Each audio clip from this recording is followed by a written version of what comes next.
yaadatama. Har'ammoo gootichi fi abdiin uummata Oromoo waraanni bilisummaa Oromoo magaalaa Shawaarobitti to'achuudhaan gara Dabra Siinaatti imalaa jiraachuudha.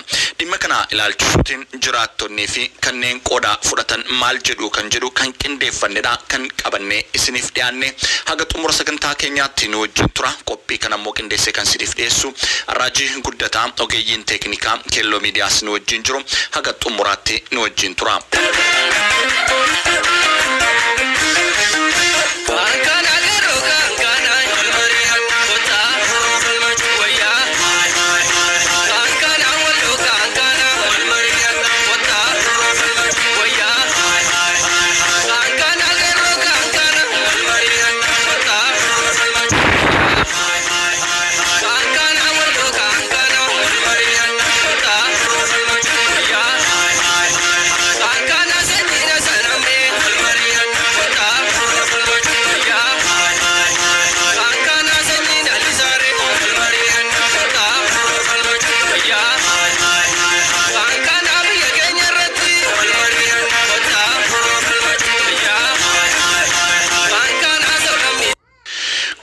Waraana bilisummaa Oromoo sadaasa afur irraa kaasee agaha guyyaarraatti torbanoota sadanii fi lola hamaarraa kaaba Oromiyaa Walloo keessatti geggeessaa jira.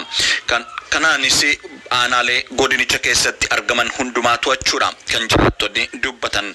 Bakka to'atamanitti immoo caasaa uummataa ijaaraa deemuu fi keessumaa olola gama mootummaa fi miidiyaalee hawaasummaatiin humnoota Tigraay wajjin wal dhabdeen uumame jedhamee ololamu soba ta'uu isaatiif waliigalteetiin raawwatamaa kan jiruu fi Oromiyaa keessatti humni waraanni bilisummaa Oromoo abbummaadhaan lolicha geggeessaa jiraachuudha akka jiraattonni dubbatan.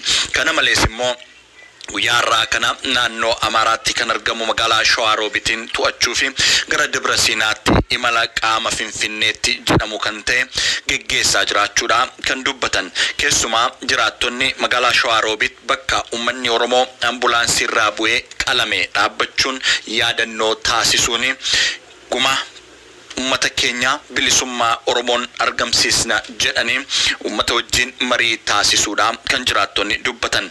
Mootummaan dhumasaa jalagee kun immoo haleellaa xiyyaaraas uummatarraan geggeessaa jira jedha jiraataan kun. Gama biraatiin imala gara Finfinneetti goonuuf jiraattonni Oromoo naannoo Finfinnee jiraatan akka bira dhaabbatanii fi qabsoo kana gudunfaatti gochuuf hundumtuu gahee isaa ba'uu qabaa jedhu jiraattonni. Marii gaggabaabaa qabamu Shawaarobitii fi lola kaaba Oromiyaa keessatti geggeeffamaa jiru laalchisee kanneen qaamarraa fudhatanii fi kan naannoo sana jiraatan wajjin marii goonee karmaan gadittan wal duraa duubaan isiniif dhiyeessaa.